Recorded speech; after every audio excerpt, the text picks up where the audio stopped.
Okay, so we've talked about all the dangers, but what about the search for aliens? If there are other civilizations out there, how do we find them? Well, like we said before, we're always listening for signals. Organizations like SETI are using massive radio telescopes, hoping to catch a message from another civilization. It's like finding a needle in a haystack, though, right? It's a huge challenge. hmm But even one signal would change everything. It would prove we're not alone, and it would give us a glimpse of what another civilization is capable of. What about those megastructures like Dyson spheres? Are we actually looking for those? We are. If a civilization is advanced enough, it might build stuff on a gigantic scale.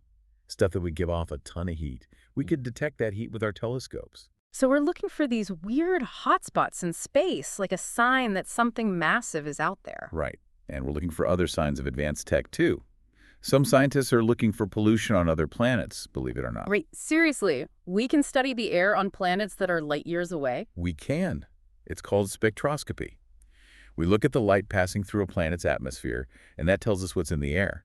If we find chemicals that don't belong there. Like pollution from alien factories? It'd be like finding alien smog? That's the idea. It would be a huge clue that there's a civilization there. So many things to look for. It's amazing what we can do these days. And there are even more out there ideas like looking for wormholes. Those are like tunnels through space, right? Yeah, like in science fiction. We don't really understand wormholes that well yet, but if a civilization could bend space and time like that, it might leave behind some kind of trace that we could see.